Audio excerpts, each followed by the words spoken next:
Good afternoon and hello. This is Nate Pilate. I'm Chief of Business Development. You might be familiar with my voice if you're already a client of mine. If so, this is your chance to associate a beautiful voice with an ugly face. I'm just kidding. But moving forward, the reason I wanted to shoot this video really quickly is to impart upon you best practices that are going to be very important for you to execute during my program.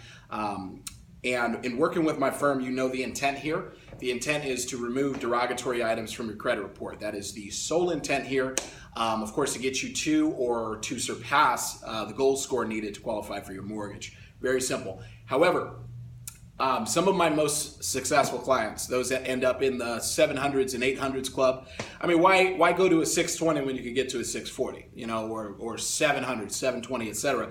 The higher your score is, the more, of course, the better rate you're going to get on your mortgage, and ultimately that leads to you potentially saving tens of thousands of dollars over the life of your loan. So I don't know who that wouldn't sound good to, but you might need your head checked if it doesn't. I'm just kidding. Moving forward, a couple best practices I want to talk about.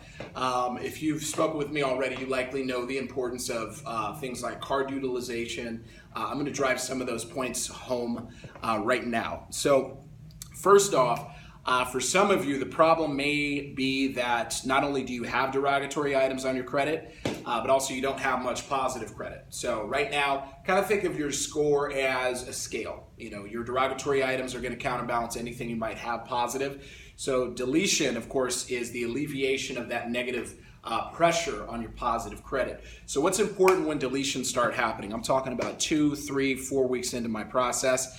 Once you start seeing deletions, it's important that you execute the following. One of my mentors always used to say, timing is more important than talent, right? So when you first start getting a couple deletions, what's important? Okay, for those of you that do not have any credit cards whatsoever, it's important that you get one immediately, okay? Now, some of you are in a position in which you might only qualify for a secured credit card. No problem, get a secured credit card. I prefer, early on when I first got my first secured card, when I was rebuilding my credit, I went with Wells Fargo. Why? My personal bank. It was really easy to make credit card payments through the app, the bank app on my phone. That's a great way to go. If not, through an app like Credit Karma, they'll offer recommendations on secured cards. In any case, get a secured card if that's what you can qualify for. You will, of course, have to put forth the cash to secure the card. That's why it's called a secured card. You can expect a secured card to be anywhere from $200, $300 unless you want to have a higher limit, then maybe put some more money into it. So whether you have a secured card or an unsecured card, what's really important here is credit utilization, okay?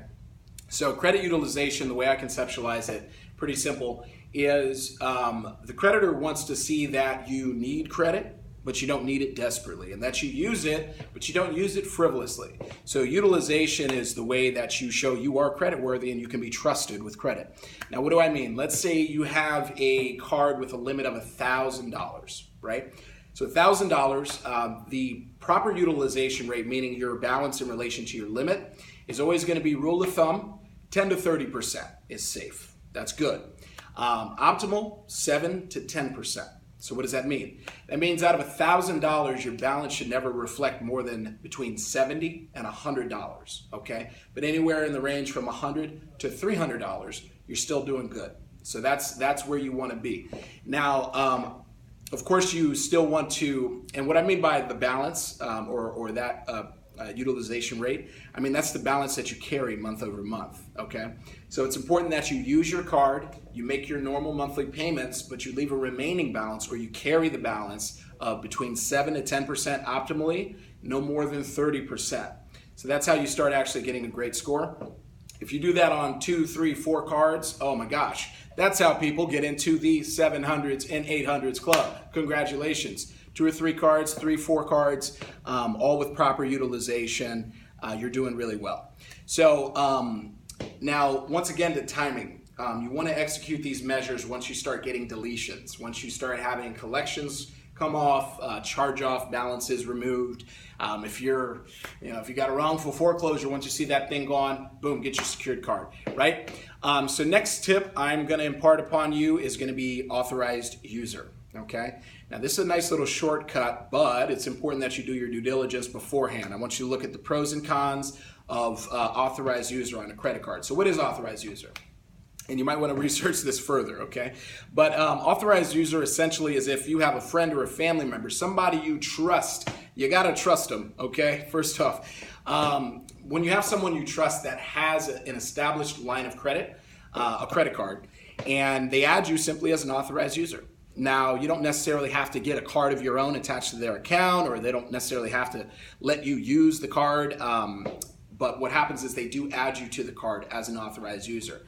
Now, what happens there is you actually inherit the history of that account, that trade line, and it shows up on your credit. Now, that's a really good improvement. That's almost like getting another card of your own, which sometimes can be like a 30 to 40 point increase. So that's a good measure to take. However, what you want to make sure of is that whoever's account you're being added to, make sure they are practicing proper credit utilization. Once again, 7 to 10% utilization rate, that's optimal. You're still doing well if you're between 10 and 30%. Try never to surpass that.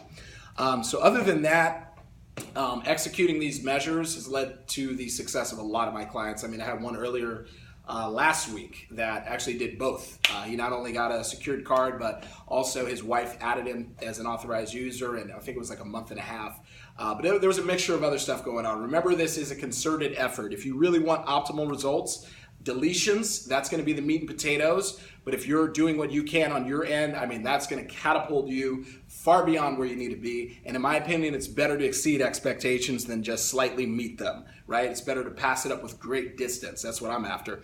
So anyway, this client, he not only got a secured card, had some deletions going on derogatories, great, but also his wife added him as authorized user. On his Equifax, it increased by 201 points. On his Experian, on his TransUnion, I think it was like 160. I mean, insane. I mean, think about seeing that jump in your credit score in a month and a half. That's what happens when you follow great advice, okay?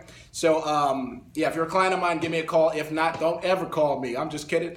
But this is Nate Pilate, once again, Chief of Business Development, 818-501-9786, or you can always email me directly if you have my email. I won't tell you it in this video because I think I'm going to put this on social media as well. So, other than that, take great care. God bless, and cheers. Toast to your credit score improving.